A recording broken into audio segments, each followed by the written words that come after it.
Bienvenue dans notre pays, le Gabon, où tes frères et tes sœurs peuvent disparaître dans l'anonymat total, dans des circonstances étranges, sans qu'on ne sache réellement comment est-ce qu'ils ont fait pour disparaître et surtout sans que les bourreaux soient mis sous les verrous. Le dernier cas en date, Ketch Oboro, ce jeune étudiant de 24 ans qui était à la veille de son retour définitif, s'est vu sauvagement assassiné du côté de la Russie. Je t'en parle plus amplement après les génériques. Oui, monsieur.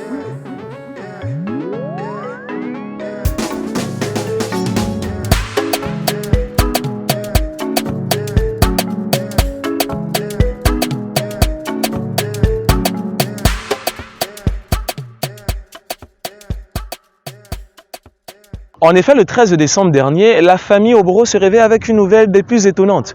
Leur fils est donc décédé et son corps aurait été retrouvé dans la région du Stavropol en Russie.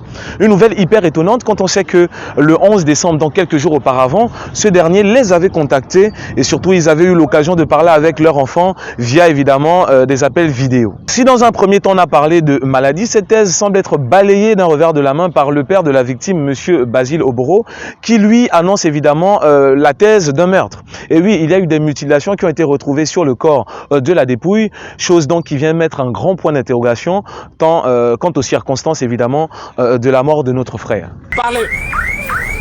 Je suis le papa de Ketch. C'est moi qui viens d'ouvrir le cercueil.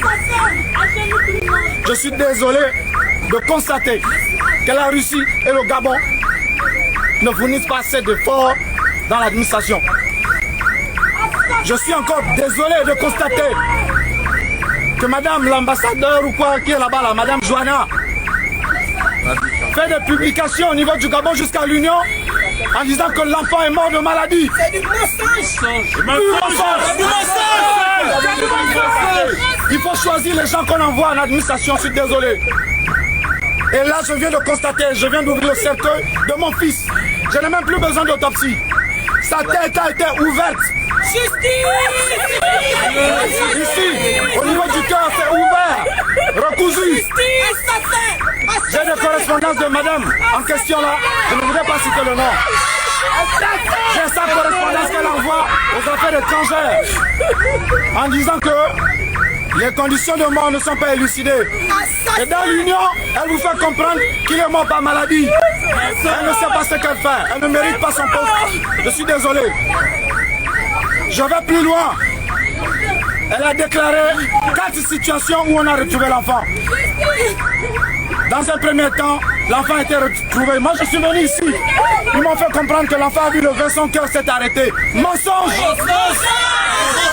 C'est un sportif. C'est un sportif. Un sportif de haut niveau. Il a représenté la Russie 3 fois. Il a eu 3 médailles. J'ai les médailles. Voilà. De l'autre côté, c'est mon fils. Il n'a jamais souffert. S'il avait souffert, il nous l'aurait dit. Et là, la veille, le vendredi en question, nous avons tous dans la maison parlé à Ketch. Il nous a répondu par vidéo. Il n'avait pas de problème de santé. Il préparait son test et il ne pouvait pas aller boire. Là encore, mensonge. L'ambassade de la Russie ici, je suis venu 4 fois. Ils m'ont entretenu 2 fois.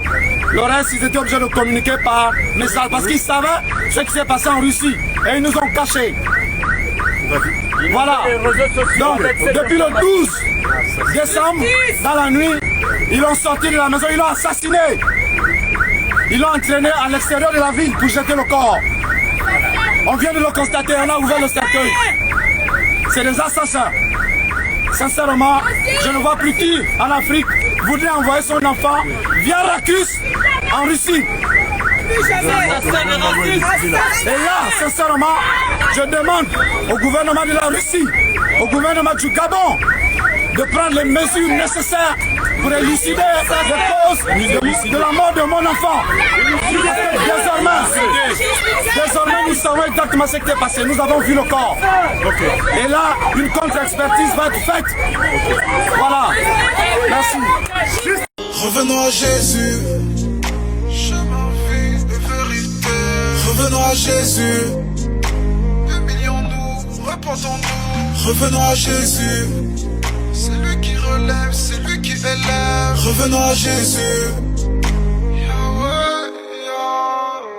Il faut préciser que ce n'est pas le seul et le premier cas en Russie. Notamment durant la période fin 2020, on a assisté en Russie à des morts aussi, je dirais, dans des circonstances vraiment compliquées.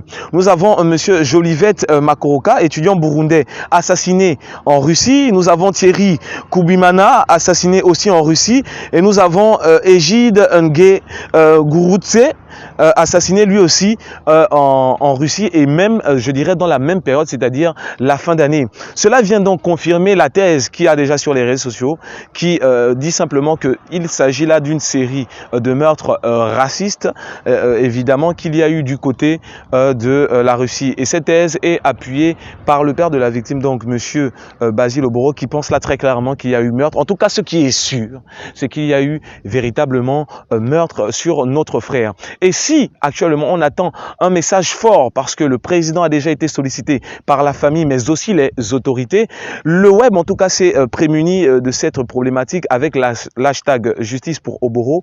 Et donc on a assisté à une, je dirais, déferlante évidemment de publications de la famille, des amis et de toutes les personnes de près de loin qui se sentaient touchées évidemment par cette histoire, donc qui ont relayé cette information. Et réellement le mot d'ordre aujourd'hui, c'est la justice pour Ketch Oboro.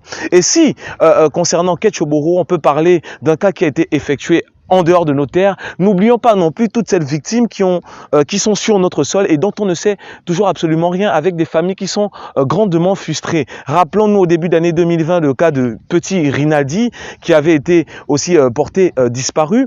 On se rappelle aussi de toutes ces victimes listées par l'ALCR, l'association de lutte contre les crimes rituels, qui évidemment communique de jour, de nuit et en permanence, et qui ont effectué une grande liste donc d'éléments, de victimes qui sont passés dans l'anonymat et dont on ne sait absolument rien de leurs conditions de disparition. Et surtout, est-ce que les bourreaux aujourd'hui seront en droit d'être enfermés? C'est une question essentielle et c'est une problématique très forte à laquelle les autorités doivent évidemment réagir. Alors, quelle justice donc aujourd'hui on peut attendre évidemment des autorités par rapport à ces victimes? Pourquoi est-ce qu'on a l'impression qu'on a le deux poids deux mesures dans notre pays quand il faut agir sur des problématiques qui sont réelles? On nous apprend qu'on a un de nos frères qui est mort à l'extérieur. On nous apprend qu'il y a des circonstances étranges, mais on n'a pas l'impression franchement que les autorités fassent quoi que ce soit. Et ça a été le même cas pour Rinaldi, ça a été le même cas pour toutes ces victimes. J'en ai quelques-unes avec moi. Ruth Angelina, Rinaldi Ngwa, Armel Toussendong Ngema, Darcy Grace Mbumba, Alice Otsaga, Lucretia Eda Zewi, Orphée Naïk Lendoy, et croyez-moi, la liste, elle est longue. On est en droit de se demander quelle justice pour toutes ces victimes. Revenons à Jésus. 2 millions nous, repentons-nous. Revenons à Jésus. C'est lui qui relève, c'est lui qui élève. Revenons à Jésus.